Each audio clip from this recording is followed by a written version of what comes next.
മറ്റൊന്നും ചെയ്യാനില്ലാതിരുന്നതുകൊണ്ട് ഓർമ്മയിൽ തോന്നിയതൊക്കെ കുറിച്ചിട്ടു. സാഹിത്യവാസനയുള്ള ജയിൽ വാർഡന് അത് അച്ചടിച്ചേ തീരൂ എന്ന് നിർബന്ധം. അത് നോവലായി പുറത്തിറങ്ങിയപ്പോ ഏറ്റവും നല്ല സാഹിത്യ സൃഷ്ടിക്കുള്ള അക്കാദമി അവാർഡ്. ഇതൊന്നും പോരാഞ്ഞിട്ട് ഇതിന്റെ പേരിൽ എന്നെ പരോളിൽ പുറത്തിറക്കാൻ പത്രക്കാർക്ക് തിരക്ക്. എനിക്കൊന്നും മനസ്സിലാവുന്നില്ല. പത്രക്കാർക്ക് മാത്രമല്ല സാർ, ബെൻ എന്ന എഴുത്തുകാരനെ ഇഷ്ടപ്പെടുന്ന ഒരുപാട് പേരുണ്ട് ഈ നാട്ടിൽ. സത്യത്തിൽ കഴിഞ്ഞ കുറെ വർഷങ്ങൾക്കിടയ്ക്ക് സാറിന്റെ നോവൽ പോലെ ഹൃദയസ്പർശിയായ ഒരു പുസ്തകവും പുറത്തിറങ്ങിയിട്ടില്ല. വായനക്കാരിൽ അത്രയേറെ സ്വാധീനമുണ്ടാക്കിയ എഴുത്തുകാരനെ നേരിട്ട് കാണാനും സംസാരിക്കാനും ആഗ്രഹിക്കുന്നത് ഒരു തെറ്റാണോ? അല്ല. പേരെന്താ പറഞ്ഞേ? മാനസ. മാനസ കരുതുന്നത് പോലെ ഞാൻ അത്ര വലിയ മഹാനൊന്നുമല്ല. എന്റേത് മഹത്തായ ഒരു കലാസൃഷ്ടിയുമല്ല. ക്ഷമിക്കണം, അത് തീരുമാനിക്കുന്നത് വായനക്കാരല്ലേ. ബെന്നിന്റെ അടുത്ത പുസ്തകം ഏതാണെന്നറിയാൻ എത്ര പേരാണെന്നോ കാത്തിരിക്കുന്നത്? കുട്ടി, ഇനി ഒരു പുസ്തകം പോയിട്ട് ഒരു വരി എഴുതാൻ എനിക്ക് കഴിയില്ല. ജീവിതത്തിൽ ഒരു കഥ ആർക്കും എഴുതാം, സ്വന്തം കഥ. രണ്ടാമതൊന്നും എഴുതാൻ ഭാവന വേണം. എനിക്കതില്ല. ഭാവനയുള്ളവർക്ക് ഒരിക്കലും അതുണ്ടെന്ന് തോന്നില്ല. എന്ത് പറഞ്ഞാലും ഒരു മറുപടി ഉണ്ട് മാനസയ്ക്ക്. പക്ഷേ എനിക്കൊരു മറുപടി സാറ് തന്നില്ല. സർക്കാർ ലെവലിലൊക്കെ ഞാൻ അന്വേഷിച്ചു. ഇപ്പൊ അപേക്ഷിക്കുകയാണെങ്കിൽ തീർച്ചയായിട്ടും സാറിന് പരോൾ കിട്ടും. എന്തിന്? ബെൻ എന്ന എഴുത്തുകാരന് സമൂഹത്തിലേക്ക് ഇറങ്ങിച്ചെല്ലാൻ, എഴുത്തുകാരും വായനക്കാരും നിറഞ്ഞ സദസ്സിൽ വെച്ച് അക്കാദമി അവാർഡ് നേരിട്ട് വാങ്ങാൻ, അറിയാൻ ആഗ്രഹിക്കുന്നവർക്ക് അറിവുള്ള കാര്യങ്ങൾ പറഞ്ഞു കൊടുക്കാൻ, കുറച്ച് ദിവസങ്ങളാണെങ്കിൽ പോലും പുറത്തുള്ള സ്വാതന്ത്ര്യം അനുഭവിക്കാൻ. മതി, എനിക്കിതിലൊന്നും താല്പര്യമില്ല. തിരുത്താനാവാത്ത തെറ്റുകൾ ചെയ്യുന്നവരാണ് പുറത്തുള്ളവരിൽ പലരും. അകത്തുള്ളവരോ അധികം പാവങ്ങളാ. ഞങ്ങൾ തെറ്റ് ചെയ്തവർ എന്നൊരു ബാഡ്ജുണ്ടല്ലോ അവർക്ക്. വലിപ്പച്ചെറുപ്പമില്ല, മത്സരങ്ങളില്ല, ആർക്കും ആരോടും പരാതിയില്ല, എല്ലാവരും തുല്യർ. പുറത്തുള്ള സ്വാതന്ത്ര്യത്തെക്കാൾ എനിക്കിഷ്ടം ഈ സ്വാതന്ത്ര്യമില്ലായ്മയാണ്. അതുകൊണ്ട് മാനസ തൽക്കാലം പോവുക.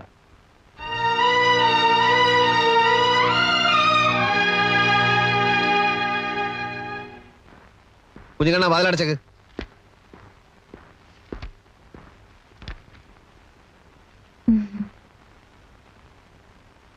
കോർട്ടിൽ പോകാൻ ഒരുങ്ങണം തോന്നിയതുകൊണ്ട് ബെല്ലടിച്ചില്ല.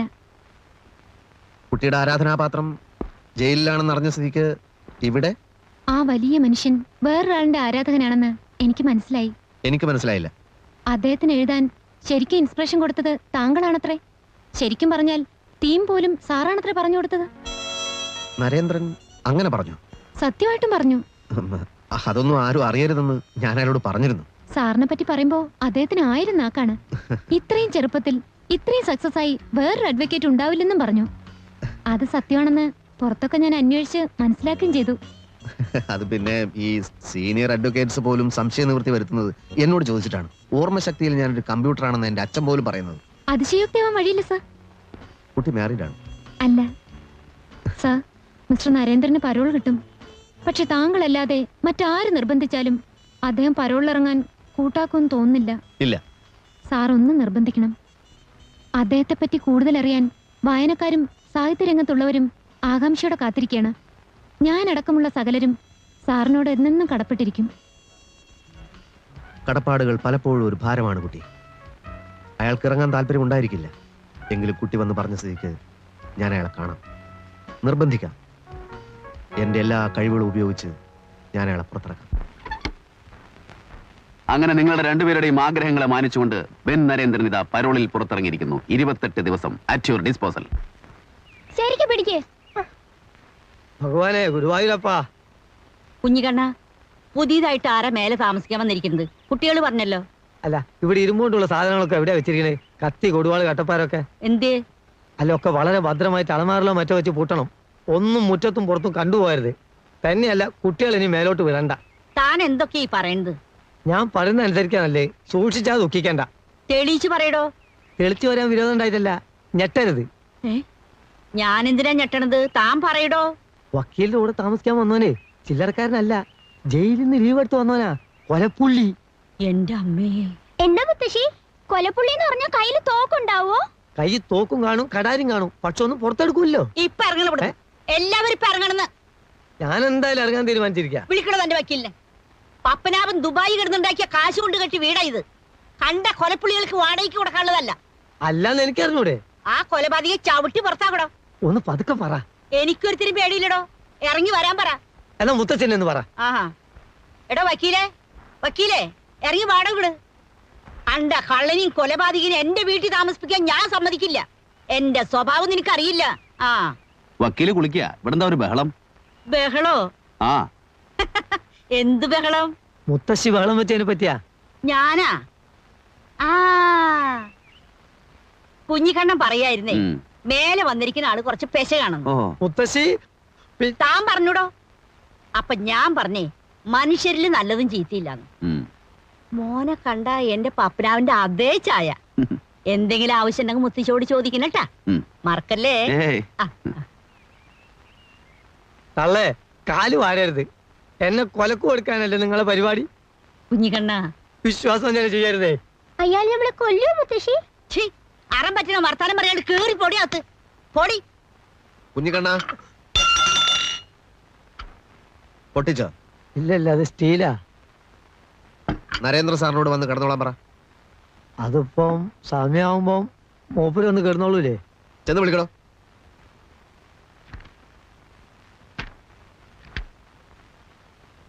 വക്കീലൂടി വരാച്ചാ നമുക്ക് രണ്ടാൾക്കും ഒന്നിച്ചെന്ന് വിളിക്കായിരുന്നു.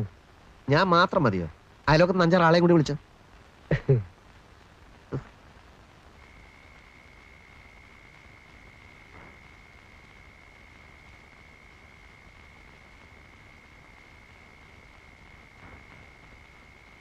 അകത്ത് വന്ന് കിടന്നോളാൻ പറഞ്ഞു. ഉം? ഞാനല്ല, മൂപ്പരാ പറഞ്ഞേ. കുറച്ച് കഴിയട്ടെ. മതി മതി മതി. എന്താ ഉറക്കം വരുന്നില്ലേ? ഇല്ല. അകത്ത് നല്ല ചൂടാ.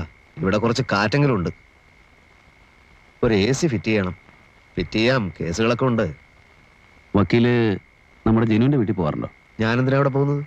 അല്ല, അവന്റെ അച്ഛനും അമ്മയും അവർക്ക് ഇപ്പൊ എങ്ങനെയാ? അറിയില്ല. പാവം ജനു. അവന്റെ അനിയത്തിന്റെ കല്യാണം കഴിഞ്ഞു ആവോ? വക്കീലേ, നമുക്ക് നാളെ അവിടം വരെ ഒന്ന് പോകണം.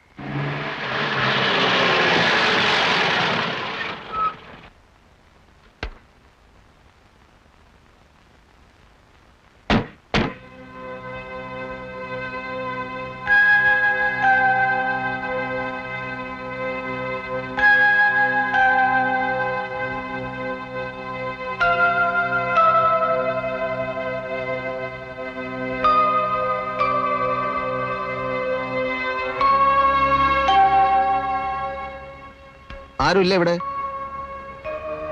ഇവിടെ ആരുമില്ലേ?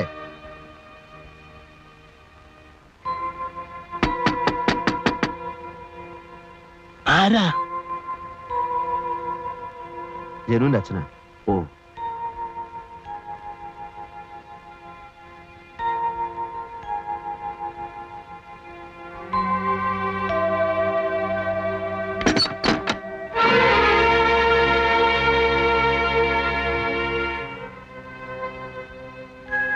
വാതിൽ തുറക്ക്. വാതിൽ തുറക്കാൻ. ഞാൻ ജനുവിന്റെ ഒരു സുഹൃത്താണ്. നിങ്ങളെ ഉപദ്രവിക്കാനൊന്നും വന്നതല്ല.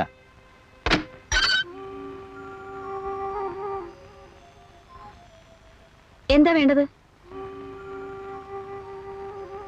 ജനുവിന്റെ ഒരു ക്ലോസ് ഫ്രണ്ടാണ്. വിവരങ്ങളൊക്കെ ഞാൻ അറിഞ്ഞു. ആ സമയത്ത് ഇവിടെ വരാൻ പറ്റാത്തൊരു സാഹചര്യത്തിലായിരുന്നു. ഇവിടുത്തെ ചുറ്റുപാടുകളെ കുറിച്ചൊക്കെ ജനു എന്നോട് പറഞ്ഞിട്ടുണ്ട്. എന്തെങ്കിലും പ്രശ്നങ്ങളുണ്ടെങ്കിൽ. ഇവിടെ ഒരു ചുറ്റുപാടും ഇല്ല, ആർക്കും ഒരു പ്രശ്നമില്ല.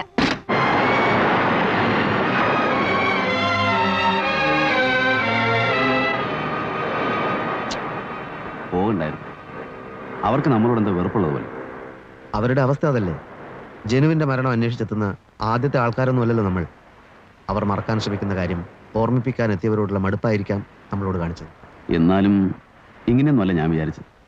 അവരൊരു വല്ലാത്ത സ്ഥിതിയിലായിരിക്കണം. അന്ന് ജനു മരിച്ച അവസരത്തിൽ അതൊരു ആത്മഹത്യയല്ല, ആരോ കൊന്ന ശേഷം റെയിൽവേ ട്രാക്കിൽ കൊണ്ടിട്ടതാണെന്നും പറഞ്ഞ് അവർ പോലീസിൽ പരാതി കൊടുത്തിരുന്നു. പിറ്റേന്ന് തന്നെ അത് പിൻവലിക്കുകയും ചെയ്തു. കൊന്ന ശേഷവും? അതെങ്ങനെ? അതല്ലേ ഞാൻ പറഞ്ഞത്, അവരാകെ കൺഫ്യൂഷനിലാണെന്ന്. ഏതോ ഒരു പത്രത്തിൽ അന്നങ്ങനെ ഒരു ന്യൂസ് വന്നിരുന്നു. പിന്നെ അതേപ്പറ്റിയൊന്നും കേട്ടില്ല. റെയിൽവേ ട്രാക്കിലാവുമ്പോ ഇല്ല, അത് ആത്മഹത്യ തന്നെ ആയിരിക്കും. അതെ, ഞാൻ പറഞ്ഞത് അവരുടെ ഒരു മാനസികാവസ്ഥയെ പറ്റിയാണ്.